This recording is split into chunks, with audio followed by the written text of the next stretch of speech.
E aí pessoal do YouTube, FoxWalkBR na área, e nesse vídeo eu falo sobre a grande volta da sexta temporada, que no caso foi o 9º episódio, né, lançou, porra, não faz nem uma hora, né, acabei vendo online, tipo, a Fox não tá passando na Oi TV, enfim, vamos começar a falar desse episódio, levando em consideração personagens que chamaram mais atenção em relação à trama geral, os pequenos problemas que foram se desenvolvendo, como também eu irei fazer uma divisão adequada para termos um vídeo mais organizado, no caso, dividindo a primeira parte do vídeo falando da cena da estrada, envolvendo Daryl Dixon, a Abraham e a Sasha, e na segunda parte do vídeo falaremos de Alexandria, onde foi focado o resto dos personagens, né? Então vamos começar com essa análise. Então, em relação à cena da estrada, nós tivemos um início um tanto chamativo, né? No caso, mostrando cenas que já foram mostradas anteriormente, né? O caminhão chegando, os motoqueiros olhando, com uma transição de apagão, sabe? Apagava, mostrava uma cena, apagava, mostrava outra cena. Então, isso era uma passagem de cenas bastante original, que nunca foi usado anteriormente no The Walking Dead, nem mesmo na volta das temporadas, ou até mesmo no início de temporadas. Então já começou assim um lance original, que com certeza chamou a atenção do telespectador de uma maneira curiosa. Agora, em relação ao pessoal de moto, né, nós tivemos a cena que aquele motoqueiro, que eu vou denominar como um salvador, né, que eles são os salvadores, ele estava retirando as armas do grupo, né, e a partir desse momento ele começou a demonstrar um jeito mais humano, né, ele teve uma humanização, principalmente mostrando uma maneira um tanto humorística de tratar com a situação. Ele estava no controle, ou pelo menos ele pensava que estava, então ele estava à vontade naquele tipo de ambiente, né, ele estava, pô, me dá arma aí e tudo mais, então dá pra ver que o personagem ganhou uma imagem mais humana, e isso foi muito interessante, principalmente na questão dele puxar duas armas e apontar pra Sasha e Abraham, falando, eu vou matar vocês? Não, não vou, eu vou matar vocês. Então, deu uma tensão extrema naquele momento, o som, né, aquela música de fundo, o som de fundo também não colaborava muito com aquele barulho alto aumentando, a gente pensava, caramba, vai atirar, não vai atirar, não vai, então deu pra entender qual é o estilo dos salvadores, são pessoas que ficam brincando com a presa. Mas aí de repente tudo acabou porque o Daryl Dixon acabou explodindo os motoqueiros com lança-míssil. O problema dessa cena foi o seguinte, protagonismo. Nós temos três personagens, a Sasha, Daryl e o Abraham. Foi o Abraham que encontrou as bazucas, é o Abraham que tem um físico muito mais forte em comparação aos outros dois, né, aos outros personagens. O Abraham é o soldado, mas obviamente os dois personagens, tanto o Abraham quanto a Sasha, tinham que ser deixados de lado porque tem que dar o protagonismo ao Daryl Dixon. E o brilho dele na série acaba menosprezando os outros personagens. Principalmente a prova do protagonismo dele é a aparição desses motoqueiros.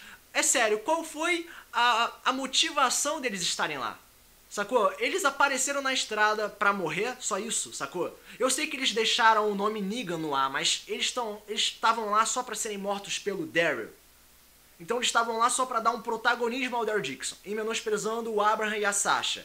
Então já deu pra entender um problema inicial, né? Novamente aquele protagonismo. E isso pode dar um sinal de que o Negan pode escolher este personagem a ser morto no final da temporada. Mas a partir disso aí é só teorias, e agora partiremos para Alexandria. Na comunidade focada em seguida, tivemos alguns focos interessantes em alguns personagens que foram deixados de lado nos últimos episódios. Principalmente personagens que não estavam fazendo muita coisa ou receberam tramas tanto insignificantes. Entre eles nós tivemos o Padre Gabriel, que ele sempre foi taxado como traidor, uma pessoa inútil desde a sua aparição, um covarde. E nesse episódio ele teve a sua procura por redenção quando ele se voluntariou para pegar a Judith e levá-la para um local seguro. Isso foi uma pequena alteração na história do personagem, né, em sua trama, e vai mudar a imagem do personagem a partir daí. Agora, se ele vai mudar lá na frente fazendo coisas diferentes, nós não sabemos, mas nesse episódio ele fez uma pequena ação para alterar, né, o seu tipo de comportamento. Olha só, não podemos julgar o Padre Gabriel agora como um personagem foda pra caralho só porque ele salvou a Judith, sacou? A Beth cuidou dela durante a terceira temporada inteira e só foi por obrigação, não foi por cena foda e nada do tipo. Então o Padre Gabriel, ele fez uma pequena ação, mas ele ainda precisa fazer várias outras coisas pra gente desconsiderar ou pelo menos ignorar temporariamente seus erros do passado. A redenção se baseia em vários tipos de acontecimento, não somente um.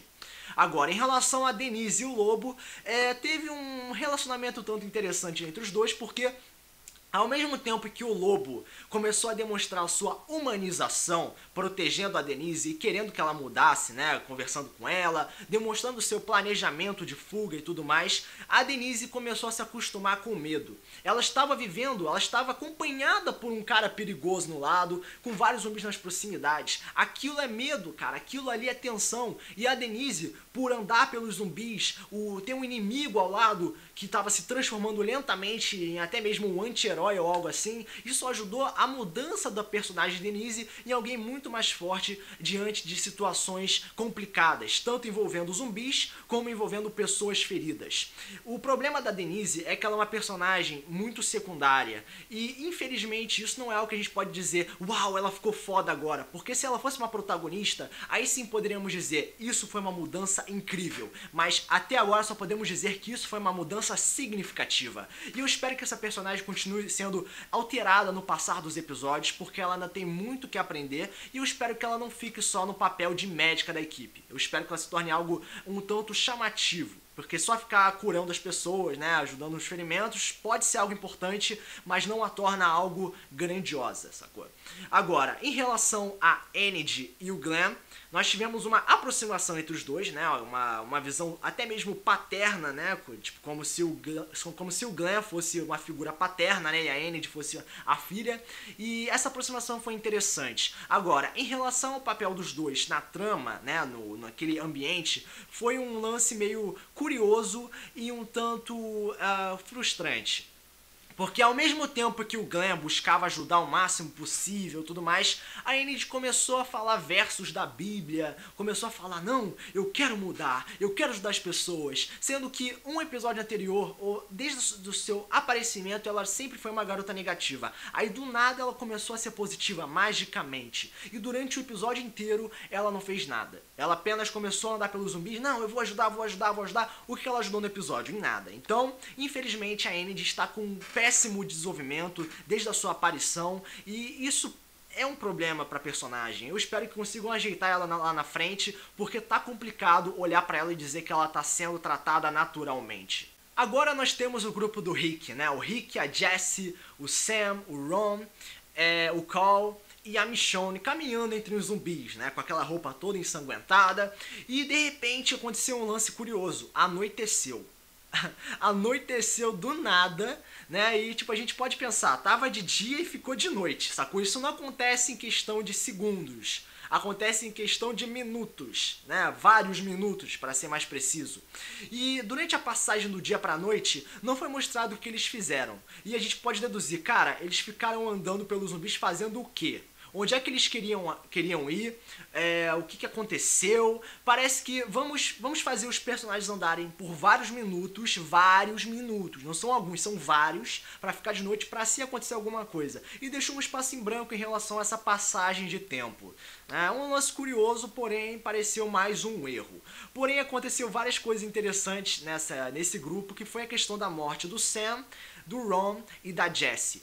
Primeiramente eu gostaria de falar do Sam, que o episódio se focou moderadamente no seu psicológico, né? O personagem não durou muito tempo, mas o foco no psicológico dele é importante, porque ele parece ser o único personagem que é tratado de uma forma decente na questão psicológica, né? O moleque tá com medo, o moleque tá se sentindo mal, e no final das contas ele acabou sendo mordido após ver uma criança zumbi, né? E ela ficou até traumatizado. E um bônus do episódio, né? Finalmente nós tivemos uma criança zumbi, o que destacou um pouco a imagem do episódio. Em relação à morte da Jessie, né? Eu achei que ela ficou meio perdida, né? Ela foi esquecida nesse episódio, porque, vários zumbis ficaram em cima dela. E aí, cadê o corpo dela? Cadê a reação dela? Não apareceu. Ela apenas gritou por 2 segundos e desapareceu. Isso é tratar um personagem... Vamos despachar esse personagem, porém nós tivemos um lance realista envolvendo a reação do Rick Grimes, com aquele choque da realidade. Ele falando, putz, cara, perdi a minha esposa. Não, cara, não. Então dá pra ver uma mudança, né? Um golpe que o Rick levou no coração, e ele tava naquele processo de mudança. Sempre quando alguém importante morre, cara, os personagens nas proximidades passam por um processo. E o Rick tava indo pra esse caminho, o que seria muito legal mesmo. Em relação ao Ron, né, ele foi empalado, né, pela katana da Michonne, só que ele acabou acidentalmente atirando no Call. Não foi aquela cena dramática de tipo, ah, você matou meu pai, minha mãe, meu irmão, vou atirar em você, pá. Não, o tiro foi acidental. E isso fez a cena ficar muito mais realista, porque, sabe, chamou a atenção, o tiro foi de raspão, não teve nenhuma conversinha dramática, blá blá blá. Enfim, foi tratado com realidade. E isso eu tenho que levar em consideração. Isso aí foi muito legal mesmo. E assim, foi somente isso de forma geral, né? A morte da família lá da Jessie. E o Cole levou um tiro, né? Ficou deformado. Foi uma cena forte, porque envolveu a deformação de um jovem, né? Não é um adulto, nem um adolescente, assim, muito velho. É um jovem. E isso é um lance meio pesado de ser assistido. Pra quem sabe dos quadrinhos sabe muito bem que isso ia acontecer, mas pra quem não sabia, realmente é uma surpresa. Foi uma cena muito pesada mesmo e chamou bastante atenção. E é isso, cara, o que aconteceu. E o Rick Grimes levando ele para a enfermaria. Em relação ao Morgan, nós tivemos uma leve aproximação dele com a Carol, só que foram apenas pequenas conversas que realmente não desenvolveram tanto o personagem. Mas tivemos, em relação a personagens secundários, a aparição dos mesmos, tipo do Spencer, Heath, Aaron, Eric, vários personagens que não apareceram, que foram desprezados, surgiram do anonimato. E eles foram levados para uma necessidade de mudança a partir da chamada do herói. O Rick Grimes ficou louco, né? E começou a matar os zumbis. E as pessoas perceberam, cara, a gente tem que mudar. E essa foi a mudança, foi uma mudança coletiva, sabe, em conjunto, né? Que conseguiu alterar os personagens secundários. O foco desse episódio foram os personagens secundários, os pequenos problemas. E aí todos participaram, até o Padre Gabriel, então juntou a comunidade inteira. E essa cena foi muito bonita mesmo. E aí tivemos um momento que, infelizmente, quebrou o clima, na minha opinião. Que foi a cena que o Glenn começou a ser cercado pelos zumbis. E quando os zumbis estavam em cima dele, apareceu o Abraham no último segundo, né? Aquele clichêzinho do último segundo pra salvar o dia. Salvou ele, aí novamente o Daryl com a bazuca, né? Porque o Abraham não pode ter bazuca, a Sasha não pode, não, tem que ser o Daryl, certo? Clichê de novo. Já tivemos 3 clichês até agora. E ele tem que ser o protagonista a queimar, né, o lago lá, tacar gasolina, explodir, tá, fazer um incêndio danado. Aí todo mundo se juntou, começou a matar, as chamas, o fogo, uma cena bonita. Só que tem um lance. A cena pode ser uma coisa chamativa, bonita, bem feita, atraente, mas tem a questão da causa e consequência. A consequência foi uma cena bonita, foi uma cena, sabe, chamativa, colorida, quer dizer, uma junção de mortos-vivos e as chamas e tudo mais, mas qual foi a causa? Foi o Daryl Dixon com um clichê. E esse é o problema, cara. Para um resultado ser bom, tem que ter a causa e a consequência com algo natural. Não pode ser nada forçado. Infelizmente, eu percebi isso nesse episódio.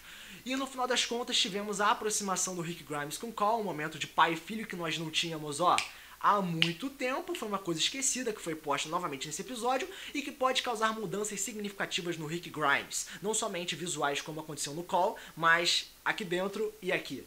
Então, como nota, eu vou dar nota 8 pro episódio. Eu não gostei dos clichês, eu não gostei do foco somente nos personagens secundários. Eu acho que os protagonistas também tinham que ter suas devidas modificações, o que não aconteceu, mas felizmente tivemos a alteração no cenário, algumas mortes interessantes e o envolvimento psicológico de certos personagens. Então, essa foi minha nota. Se você acha que a nota deveria ser maior ou menor, por favor, não se baseie somente nas ações, foque nos detalhes. Você pode comentar aqui embaixo nos comentários, como também você pode se inscrever no canal, compartilhar o vídeo, ajudando assim o canal a crescer. Então, esse é o vídeo, espero que tenha gostado. Foque só com a minha partida no próximo vídeo. Valeu!